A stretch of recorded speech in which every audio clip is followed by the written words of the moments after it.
हम लोग क्या करते हैं, वेलोसिटी ऑफ इफ्लक्स। देखिए, हेलो, हाँ चलो, वेलोसिटी ऑफ इफ्लक्स हम लोग देखते हैं। फोर्थ एप्लीकेशन, ध्यान दीजिए, वेलोसिटी ऑफ इफ्लक्स क्या है। देखिए, जैसे इसका मतलब होगा, कोई कंटेनर है, इसमें h हाइट तक मान लेते हैं पानी भरा हुआ है, h हाइट तक पानी भरा हुआ है।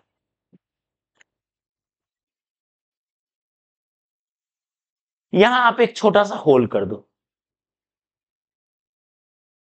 इससे जो लिक्विड गिरने लगेगा v स्पीड से, v का वैल्यू जो होगा ऑलमोस्ट 2gh होगा। कैसे बताएंगे अभी, ये याद रख सकते हो। ये बिल्कुल जैसे h हाइट से कोई बॉल को ड्रॉप करते हैं, यहां से ड्रॉप किए कोई बॉल को, ये h हाइट गिरा है, तो यहां पे स्पीड कितना होता था बताओ, 2gh होता था। फ्री फॉल पढ़ते थे, तो कुछ इसी टाइप का है। मान लो लिक्विड गिर रहा है, अगर ऊपर ओपन लेयर h हाइट पे है, if open layer is at height h from hole, from a small area hole, बहुत छोटा एरिया होल लेंगे, होल का गिरेगा, स्पीड कितना, √2gh।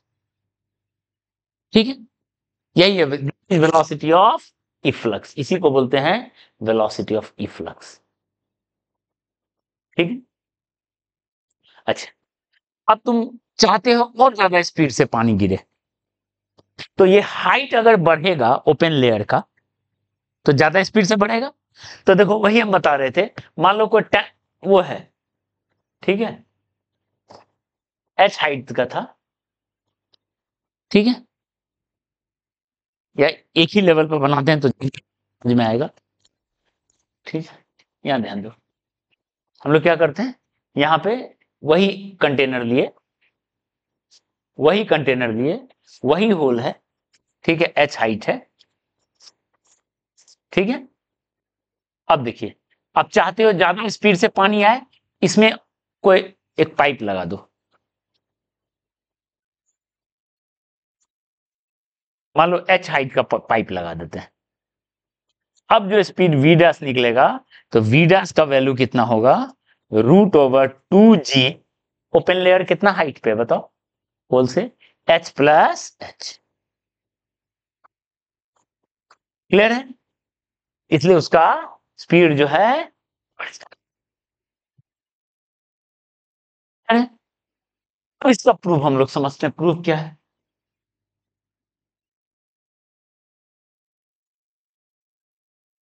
ठीक है, मान लेते हैं इसका एरिया जो है ए है, A is area of open surface of container, ठीक है,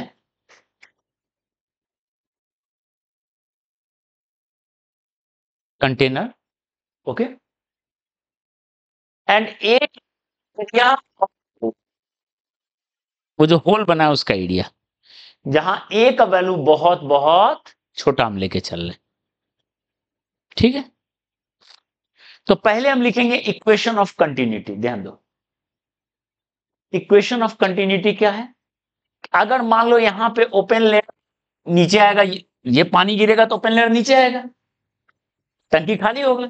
मान लो वो u स्पीड से आ रहा है, यहां है v स्पीड से, इसका एरिया a है, तो क्या लिखेंगे, a into u equal to a into equation of continuity. ठीक है, ठीक है, ये ट्यूब ऑफ फ्लो में। अब सेकेंड लिख रहे हैं बर्नौली इक्वेशन, सेकेंड लिख रहे हैं इक्वेशन, ठीक है। तो बताइए, पहले यहां का प्रेशर, ये ओपन था तो यहां का प्रेशर है PATM है, यहां का प्रेशर PATM,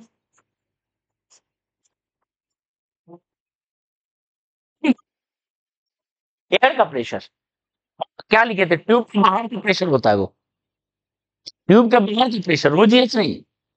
ये बहुत अच्छा क्वेश्चन, ये गलती में तो रो GH नहीं, वो जो है कहां का प्रेशर है, बाहर का ट्यूब पे P1 P2 और प्रेशर जस्ट आउटसाइड, वहां पे लिख लेना बटोली में, P1 and P2 are pressure just outside the tube. तो जस्ट आउटसाइड क्या होगा, पीएटीएम, वहां क्या है पीएटीएम। तो यहां पर बताओ P1 प्लस P1 प्लस, ठीक है, वहां का प्रेशर अभी लिख, P1 का वैल्यू पीएटीएम पुट कर देंगे, ठीक है, प्लस मान लेते हैं ये रेफरेंस है, यहां पर रेफरेंस मान लेते हैं, ये वाला जो हाइट है H1 हाइट पे है, और ये जो है किस हाइट पे है, H2 हाइट पे, बाद में वो कट जाएगा, ठीक है।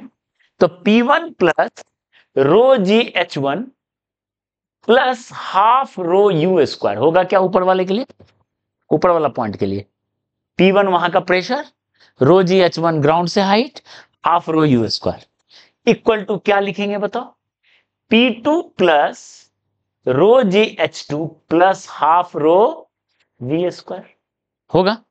अब आगे बढ़ना शुरू करो, यहां से P1 और P2 दोनों किसके बराबर है, पीएटीएम के बराबर, कट गया, कट गया, ठीक है, हो गया पीएटीएम के बराबर। अच्छा उसके बाद बताओ यहां से रो g H1 minus H2, H1 minus H2 किसके बराबर होगा, रो जी H के बराबर होगा क्या, height of container open layer का, ठीक है, और उधर गया half rho v square minus half rho u square, rho rho rho cancel हो गया, तो क्या बना, v square minus u square equal to 2GH, बिल्कुल फ्री फॉल की तरह, लाइक फ्री फॉल, यही होता था, v square minus u square equal to 2GH। अब बताओ हमको v निकालना है, तो वी स्क्वायर माइनस u का वैल्यू क्या लिखेंगे, ए वी बाय ए का होल स्क्वायर लिखेंगे, a v by capital A का whole square equal to 2GH, यहां से v square 1 minus a square by a square equal to 2GH, तो यहां से क्या मिला, v square equal to 2GH by root over क्या मिला बताओ, 1 minus a square by a square, तो यहां से v almost equal to, v equal to ये हो गया, इक्वल टू ये हो गया, सॉरी, v इक्वल टू इतना हो गया। अगर एरिया ऑफ होल दिया है तो ये फॉर्मूला यूज करेंगे, अगर होल का एरिया दिया हुआ है तो ये फॉर्मूला यूज करेंगे, और अगर ए का, और उसके बाद अगर ये एरिया नहीं दिया हुआ है लेकिन if a is very very lesser than A, ऐसा दिया हुआ है, होल बहुत छोटा है, a by A tending to 0 and v almost equal to,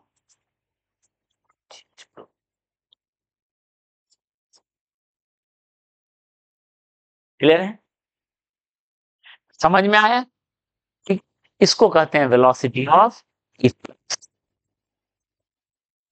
done, v, container, अगर मान लो ऐसा कंटेनर है, ध्यान दो, इस टाइप से ऐसा कंटेनर है, प्रॉब्लम किस टाइप से रहता है, मान लो ऐसा कंटेनर है, ठीक है, इसमें पानी है, लिक्विड है या जो भी है, लिक्विड का डेंसिटी मायने नहीं रख रहा है, वो कट जा रहा है, ठीक है, मान लो ऊपर से h डेप्थ पे आप एक होल बनाते हो, ठीक है, तो यहां कितना स्पीड से निकलेगा, v equal to almost 2GH से निकलेगा। अब देखो वो जो निकला तो ये इस तरीके से जाएगा, प्रोजेक्टाइल बनाएगा, जैसे एक टावर से फेंकते थे हम लोग, ये प्रोजेक्टाइल, आप अगर यहां से निकाल सकते हो कि कितना दूर में ये गिरेगा, रेंज, तो रेंज इक्वल टू क्या लिखेंगे, कितना स्पीड इनटू टाइम, तो टाइम, और टाइम हाइट पता है, कॉलेज हाइट देता है, टाइम,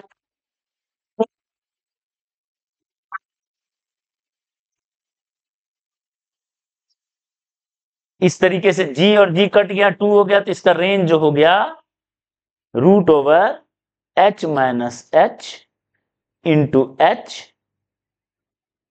इंटू 2, इतना रेंज हो गया। क्लियर है? समझ में आया? इस तरीके से रेंज वगैरह पे बेस्ड वेलोसिटी ऑफ चले। विस्कस फ्लूइड ही नहीं है बर्नौली में,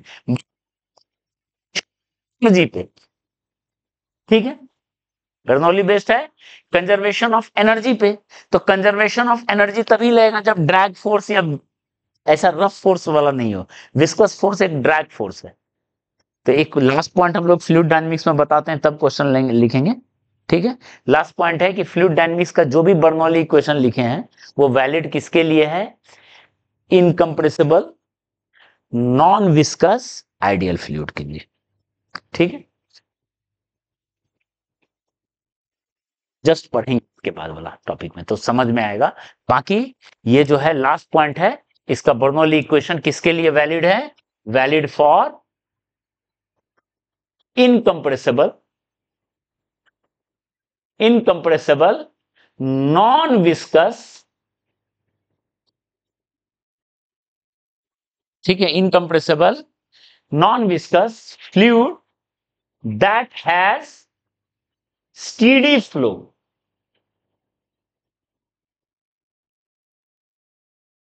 मतलब इसी को कहेंगे स्ट्रीमलाइन पाथ। इसको हम एक्सप्लेन करते हैं। स्टीडी फ्लो जो होता है उसी को बोलते हैं, वो पाथ जो है वो क्या कहलाता है? स्ट्रीमलाइन पाथ, ठीक है। इसका क्या क्या पॉइंट है वो हम बता, तो ये पार्ट पूरा खत्म हो जाएगा, ठीक है। स्कूल एग्जाम में जाएगा बर्नौली इक्वेशन, ऐसे फ्लूइड के लिए फॉलो करता है, ऑर्डिनरी फ्लूइड में नहीं होगा, ठीक है। ऑर्डिनरी जो फ्लो होता है वो स्टीडी फ्लो नहीं होता है, ओके। जस्ट बता रहे हैं। इसको मिटा दें क्या? ये नहीं लिखे हो? अच्छा, ठीक है, इसको नोट कर लीजिए। तो ये बता देते, यहीं पे देख लो। इनकंप्रेसिबल, इनकंप्रेसिबल का मतलब क्या हुआ? जिसको कंप्रेस नहीं किया जा सकता, मतलब डेंसिटी टाइम के साथ चेंज नहीं। तो हम यहां लिख देते हैं तीनों का मतलब, देखो। इनकंप्रेसिबल का मतलब हो गया density doesn't change with time.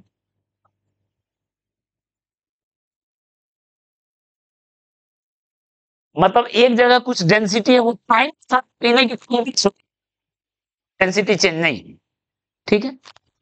दूसरा, non viscous, non viscous fluid. तो विस्कस मतलब इसका मतलब नो ड्रैग फोर्स। लिक्विड का लेयर एक दूसरे की कोई ड्रैग फ्रिक्शन का काम ना करे, विस्कस होता है,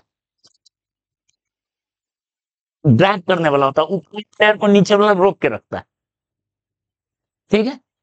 तो वो हो गया विस्कस। स्ट्रीमलाइन एंड उसके बाद लिखे स्टीडी फ्लो। स्टीडी फ्लो का मतलब हुआ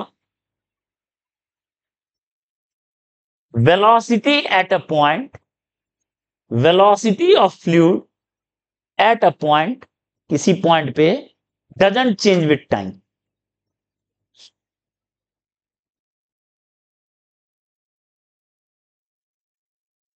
ये लिखना जरूरी है, ठीक है। डेंसिटी टाइम के साथ चेंज नहीं हुआ। और दूसरा क्या? वेलोसिटी, मतलब क्या हुआ? एक पॉइंट पे पहुंचा कोई वेलोसिटी फ्लूइड, ध्यान दो, इसका कुछ वेलोसिटी है।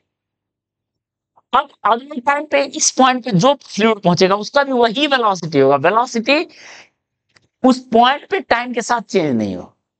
हाँ, वो फ्लूइड पार्टिकल आगे गए तो अगला वेलोसिटी होगा, लेकिन फिर मतलब उस पॉइंट ए लिखे फ्लूइड में, वहां पे जितना फ्लूइड का वेलोसिटी सेम होगा, ठीक है।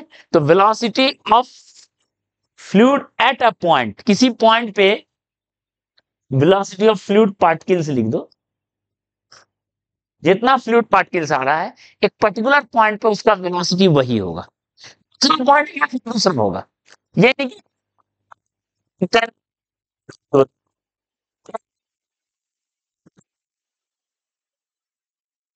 फ्लूइड का वही वेलोसिटी है। क्लियर है? इसको कहते हैं स्टीडी।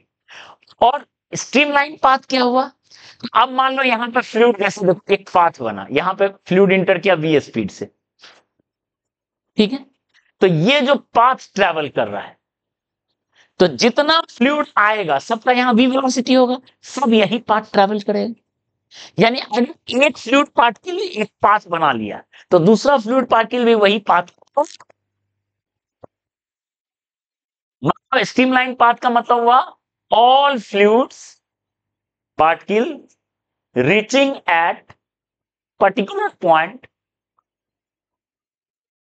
Follow particular path.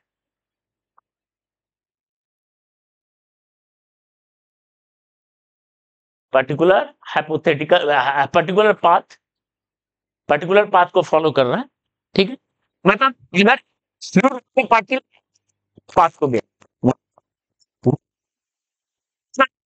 उसका वेलोसिटी वही होना है। तो हर पॉइंट पे जब पहले वाले की वेलोसिटी होना है, तो वही पाथ को फॉलो करेगा, ठीक है?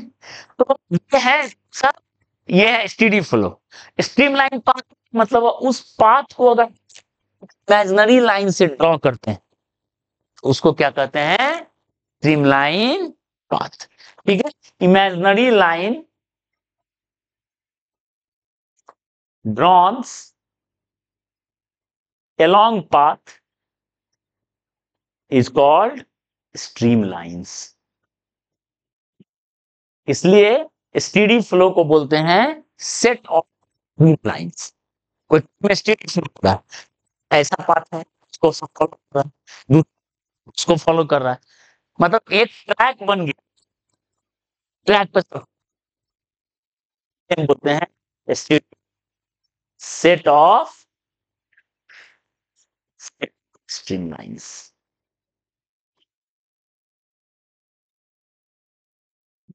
तो ये सब पॉइंट को आप नोट कर सकते हो। ओके, ऐसा आइडियल फ्लूइड है, ऐसा होता नहीं है, ठीक है? डे टू डे लाइफ में फ्री फ्लो नहीं हो सकता, ठीक? ओके।